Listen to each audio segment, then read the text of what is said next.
Dahulu kala, saat Indonesia masih dijajah, hiduplah seorang pemuda cerdas dan berani bernama Soekarno. Ia punya mimpi besar, membuat Indonesia merdeka. Dalam pikirannya, Indonesia harus berdiri sendiri, lepas dari penjajahan, dan menjadi negara yang adil, makmur, serta dihormati di mata dunia. Bab 1. Masa kecil di Surabaya. Soekarno lahir pada tanggal 6 Juni 1901 di Surabaya, Jawa Timur. Nama kecilnya adalah Kusno. Ayahnya seorang guru dan ibunya berasal dari Bali. Keluarganya sangat mencintai pendidikan. Sejak kecil, Soekarno dikenal sebagai anak yang cerdas, suka membaca, dan sangat suka berbicara di depan orang. Ketika kecil, ia sempat sakit-sakitan sehingga namanya diganti menjadi Soekarno. Kata orang zaman dahulu, nama bisa membawa nasib. Sejak diganti namanya, Soekarno tumbuh menjadi anak yang sehat dan penuh semangat. Bab 2. Semangat belajar dan rasa ingin tahu. Soekarno bersekolah di sekolah Belanda, dan di sanalah ia mulai sadar bahwa bangsanya diperlakukan tidak adil. Orang Belanda bisa sekolah tinggi, sedangkan anak-anak pribumi seperti dirinya harus susah payah mendapatkan pendidikan.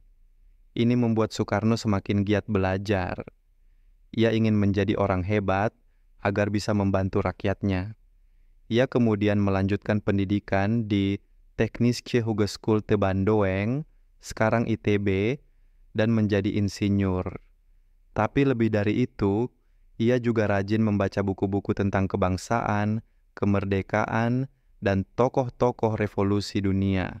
Ia sangat terinspirasi oleh tokoh-tokoh seperti Mahatma Gandhi dan Karl Marx. Soekarno mulai menulis dan berpidato tentang pentingnya kemerdekaan Indonesia. Bab 3. Menjadi tokoh pergerakan. Soekarno tak hanya pandai berbicara, tapi juga mampu menggerakkan orang lain. Pada tahun 1927, ia mendirikan Partai Nasional Indonesia (PNI). Tujuannya jelas, Indonesia merdeka. Melalui pidato-pidatonya yang membakar semangat, Soekarno menjadi tokoh yang ditakuti oleh penjajah Belanda. Ia pun beberapa kali dipenjara dan diasingkan. Tapi Soekarno tak pernah menyerah.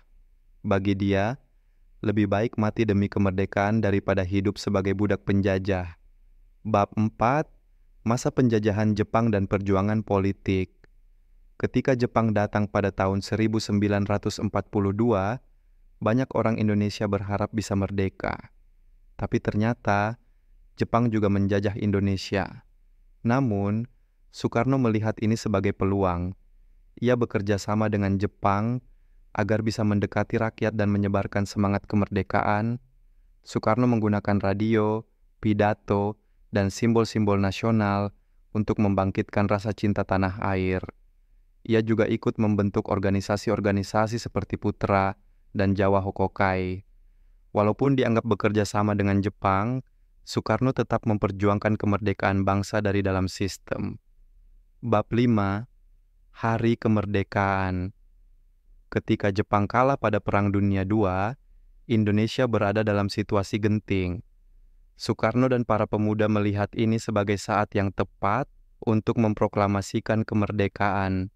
Tanggal 17 Agustus 1945 pagi, di Jalan Pegangsaan Timur nomor 56, Jakarta, Soekarno bersama Muhammad Hatta membacakan teks Proklamasi Kemerdekaan Republik Indonesia. Dengan suara lantang dan penuh keyakinan, Soekarno menyatakan bahwa Indonesia telah merdeka. Seluruh rakyat menyambut dengan air mata dan sorak-sorai. Inilah hari yang paling bersejarah dalam perjalanan bangsa. Bab 6. Menjadi presiden pertama. Setelah Indonesia merdeka, Soekarno diangkat menjadi presiden pertama Republik Indonesia. Ia bukan hanya seorang pemimpin negara, tapi juga simbol semangat perjuangan. Sebagai presiden, Soekarno menghadapi banyak tantangan. Agresi militer Belanda yang ingin menjajah kembali, konflik dalam negeri, dan sulitnya membangun negara dari awal. Tapi Soekarno tetap tegar. Ia terus menyuarakan persatuan, membentuk dasar negara yang dikenal sebagai Pancasila, dan aktif di dunia internasional sebagai pemimpin gerakan non-blok. Ia berpidato di depan dunia, membawa nama Indonesia ke berbagai konferensi, dan menunjukkan bahwa Indonesia adalah bangsa besar yang patut dihormati. Pidato terkenalnya, "To Build the World Anew," menggema hingga ke Perserikatan Bangsa-Bangsa. Bab 7. Gaya kepemimpinan Soekarno dikenal sebagai pemimpin yang karismatik. Ia mampu membuat rakyat percaya dan semangat. Setiap pidatonya selalu penuh semangat dan membakar jiwa. Ia sering menggunakan kata-kata indah yang membuat rakyat merasa memiliki harapan. Ia juga mencintai seni dan budaya. Di masa pemerintahannya, banyak monumen besar dibangun seperti Monas, Monumen Nasional, dan Masjid Istiqlal. Ia ingin menunjukkan bahwa Indonesia adalah bangsa yang kaya budaya dan berdaulat. Namun, tidak semua berjalan mulus. Di akhir masa jabatannya, Soekarno menghadapi banyak tekanan politik dan ekonomi. Hingga akhirnya, ia digantikan oleh Jenderal Soeharto pada tahun 1967. Bab 8. Akhir hayat dan warisan Soekarno. Soekarno meninggal pada 21 Juni 1970 dalam usia 69 tahun. Ia dimakamkan di Blitar, Jawa Timur, di dekat makam ibunya yang sangat ia cintai. Rakyat dari seluruh pelosok negeri datang untuk memberikan penghormatan terakhir.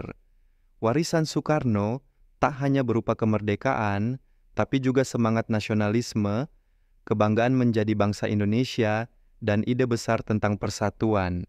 Hingga kini, ia tetap dikenang sebagai bapak proklamator dan tokoh besar dalam sejarah bangsa. Penutup, Soekarno mengajarkan kita arti perjuangan dan cinta pada bangsa. Karena keberaniannya, kita bisa hidup di Indonesia yang merdeka seperti sekarang. Ia membuktikan bahwa dengan mimpi besar, kerja keras, dan semangat pantang menyerah, semua bisa dicapai.